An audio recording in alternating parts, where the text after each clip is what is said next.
रात के 10 बज चुके थे। पटना के पुराने इलाके में उस समय की सर्दी अपने चरम पर थी। धुआं और कुहासा मिलकर पूरा माहौल धुंधला बना चुके थे।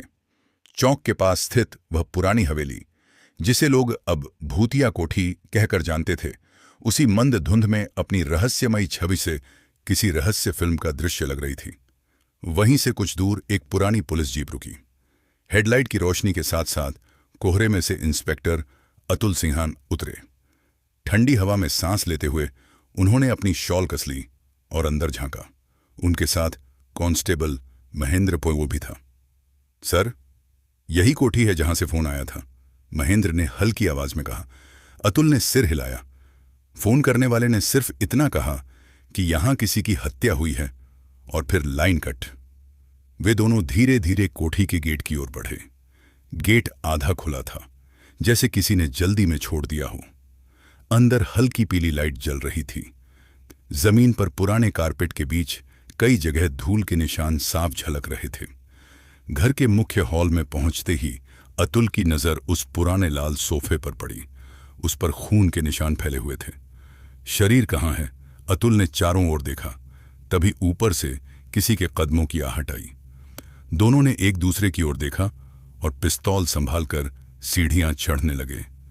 ऊपर पहुंचकर उन्होंने एक कमरे का दरवाजा थोड़ा खुला देखा। अंदर जवान महिला की लाश पड़ी थी। उसने नीली साड़ी पहन रखी थी और गले में सोने की चेन अब टूटी हुई जमीन पर पड़ी थी। अतुल नीचे झुके। किसी ने पास से गोली मारी है और चोरी का इरादा नहीं लगता, उन्होंने कहा, क्योंकि बाकी जेवर सही सलामत हैं। महेंद्र ने धीरे से पूछा, सर, पहचान कैसे होगी? अतुल की नजर बेड साइड टेबल पर रखे एक फोटो फ्रेम पर पड़ी। उसमें यही महिला हंसते हुए एक आदमी के साथ दिखाई दे रही थी। फोटो के पीछे लिखा था, रीमा और विकास। अगले दिन सुबह पुलिस ने विकास मिश्रा को हिरासत में लिया। वह शहर के जाने माने बिल्डर थे। चेहरे पर शांत भाव था, मगर आंखों में थकावट और तनाव दोनों झलक रहे थे।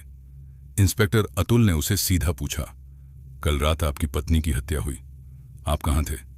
विकास ने फटी आंखों से कहा, मैं दिल्ली में था, मीटिंग के लिए। टिकट और होटल रिकॉर्ड देख लीजिए। अतुल ने कहा, हमने सब देख लिया है, मगर बताइए, फोन उसी हवेली से आया जहां आपकी पत्नी की लाश मिली। वो हवेली आपकी ही तो है? विकास ने गर्दन झुका ली।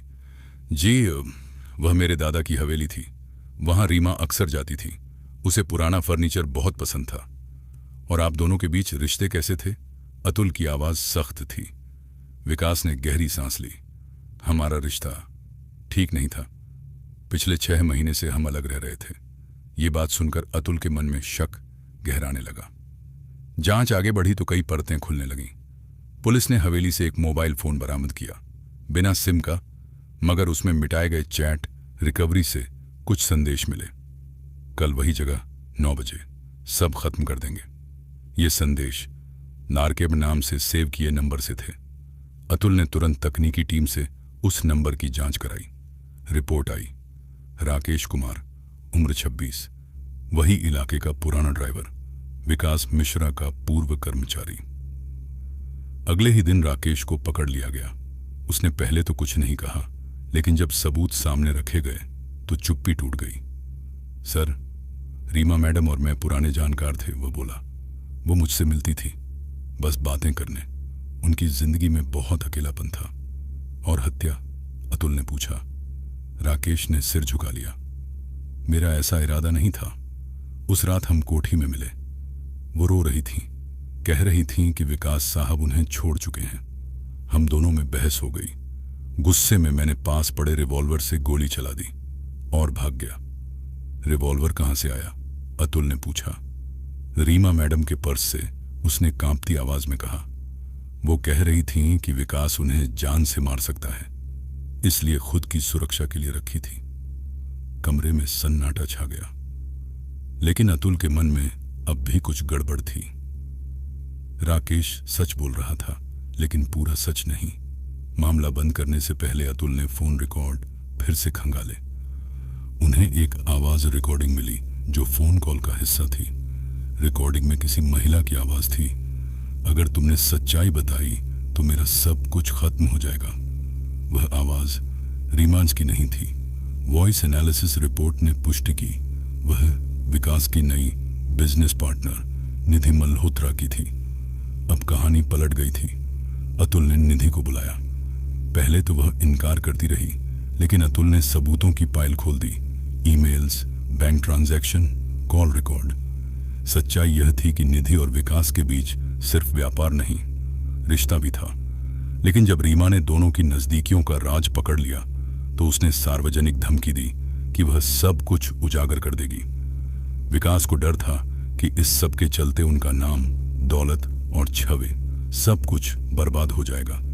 इसलिए उन्होंने अपने ड्राइवर राकेश के जरिए स्थिति काबू में लाने की योजना बनाई। मगर बात बिगड़ गई और राकेश की गोली ने सब खत्म कर दिया। अंततः जब सबूत अदालत में पेश हुए तो विकास और निधि दोनों को साजिश और हत्या के अपराध में उम्र कैद की सजा मिली। राकेश, जिसने हत्या की थी, उसने अदालत में कहा, मैंने गलती से गोली चलाई, मगर असली कातिल मेरा मालिक था, जिसकी बातों में आकर मैंने अपनी जिंदगी बर्बाद कर दी। कुछ महीने बाद इंस्पेक्टर अतुल एक शाम उसी हवेली के पास से गुजरे। हवेली अब सरकारी सील में थी, पर अंदर से हल्की सी हवा आई जिसमें एक धीमी आवाज सुनाई दी, सच कभी नहीं मरता। अतुल ठहर गए, आसमान की ओर देखा और मुस्कुराए। हाँ रीमा, अधूरा